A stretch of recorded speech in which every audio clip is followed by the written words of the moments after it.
Hello dear students, कल की class में हम लोगों ने देखा था रेगुलेटिंग एक्ट और पिट्स इंडिया एक्ट। ठीक है, रेगुलेटिंग एक्ट और पिट्स इंडिया एक्ट के बाद आता है हमारा चार्टर एक्ट।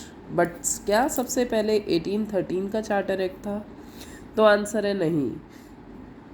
इससे पहले सबसे पहले जो चार्टर एक्ट था वो 1793 का था, जो कि यहाँ लक्ष्मीकांत में नहीं है। 1793 का सबसे पहला चार्टर एक्ट था, जिसमें बस ये कहा गया था कि जो भी चार्टर एक्ट बनेंगे वो 20-20 साल के लिए बनाए जाएंगे।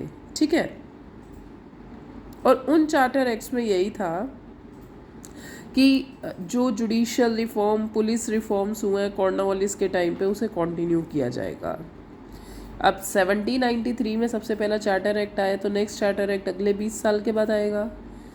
तो इसका मतलब ये है कि अगला चार्टर एक्ट आएगा 1813 में, जो कि लक्ष्मीकांत में नहीं दिया हुआ है। 1813 के चार्टर एक्ट में हुआ क्या?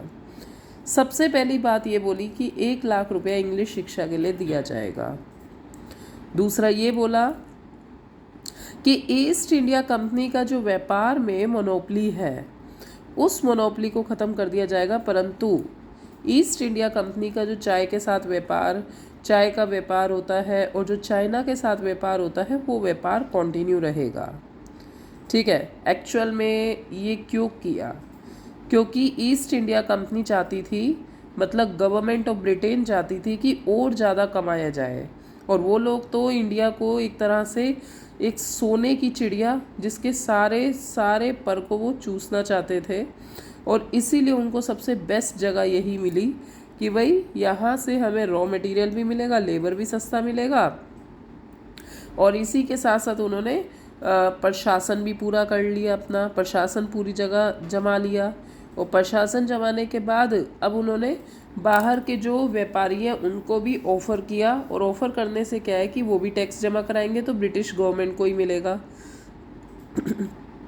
तो आप इस चीज़ को समझ रहे हैं कि पहले ईस्ट इंडिया कंपनी व्यापारी बनकर आई, फिर प्रशासक बनी, और फिर औरों को भी इनवाइट कर रही है कि आप आइए और व्यापार करिए और टैक्स जमा कराइए, प्रॉफिट शेयर करिए।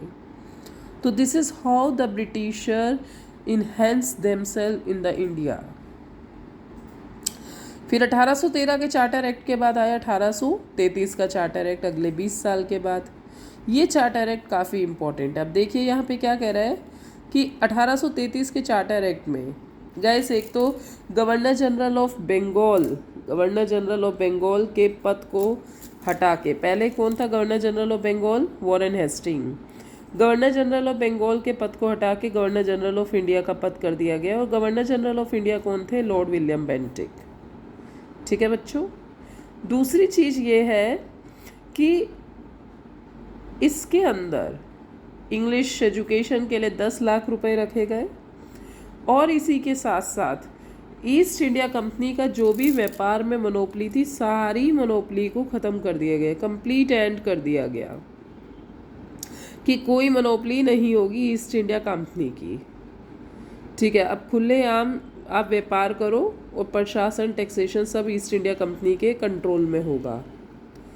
ठीक है, अच्छा दूसरा आप ये देखिए, ये पॉइंट इम्पॉर्टेंट है कि आपको मैं एक आसान भाषा में बता देती हूँ कि 1833 से पहले के जितने भी कानून बने वो रेगुलेशन कहलाते थे। याद है ना, आप लोगों ने पढ़ा था रेगुलेटिंग एक्ट। 1833 के एक्ट से पहले जितने भी कानून बने वो सब के सब क्या है? रेगुलेशन है। 1833 के चार्टर एक्ट 1833 के बाद जितने भी कानून बने वो सब एक्ट कहलाते हैं। ठीक है, ये कई बार पेपर में पूछ लेता है। और दूसरा इन्होंने, आप ये भी चीज़ नोट करिए कि ईस्ट इंडिया कंपनी अब एक तरह से पूरे तरीके से एडमिनिस्ट्रेटिव बॉडी हो गई है। एडमिनिस्ट्रेटिव बॉडी का मतलब है कि अब शासन व्यवस्था ईस्ट इंडिया कंपनी ही कंप्लीटली देखेगी, क्योंकि अब गवर्नर जनरल ऑफ इंडिया आ गया है। पहले सिर्फ और सिर्फ ये बंगाल तक थे। नेक्स्ट आप देखिए चार्टर एक्ट 1833 में attempt for the open civil services competition. मतलब ये है कि 1833 में कहा गया कि सिविल सर्विस के कंपटीशन में इंडियंस पार्टिसिपेट करेंगे, परंतु वो एक अटेम्प्ट था, अटेम्प्ट पूरा नहीं हुआ। जैसे हम कई बार कहते हैं ना, अटेम्प्ट टू मर्डर, मतलब मारने की कोशिश की पर मरा नहीं, ठीक है। तो यहाँ पर सिविल सर्विसेज में इंडियंस को एंटर करने की बात की गई, पर इंडियंस एंटर हुए नहीं, जो कि अब आगे अगला चार्टर एक्ट आएगा 1853, अगले 20 साल बाद, क्योंकि ये 33 है, 33 से 20 साल ऐड करो तो 53 होता है, ठीक है। तो 1853 में सबसे पहले आप ये देख लीजिए कि यहाँ पे जो सिविल सर्विसेज की ओपन एंट्री है, यहाँ पर एंट्री इंडियंस की अलाउ हो गई। तो सबसे पहली बार इंडियंस ने सिविल सर्विसेज में एंटर किया चार्टर एक्ट 1853 में। और चार्टर एक्ट 1853 इसलिए इम्पोर्टेंट है क्योंकि सबसे पहली बार लेजिस्लेटिव और एग्जीक्यूटिव के फंक्शंस अलग हुए हैं, जबकि इससे पहले ऐसा नहीं होता था। आपको पता है, court of director, board of control, they are responsible for the commercial, revenue, trade, सारे सिविल अफेयर्स सब कुछ करने के लिए। तो पहली बार चार्टर एक्ट 1853 में लेजिस्लेटिव और एग्जीक्यूटिव फंक्शंस जो हैं अलग हुए, ठीक है।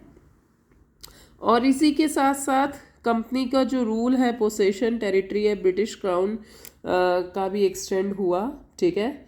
और आप ये भी देखिए कि यहाँ पर 4 मेंबर्स हैं वो अपॉइंट किए गए मद्रास, बॉम्बे, बंगाल, आगरा में, ठीक है। ओके, बाकी चार्टर एक्ट यहाँ पे ख़त्म होता है। फिर 1857 का विद्रोह होगा, और 1857 के विद्रोह के बाद क्राउन रूल आएगा, जो कि हम अगली क्लास में देखेंगे। Thank you.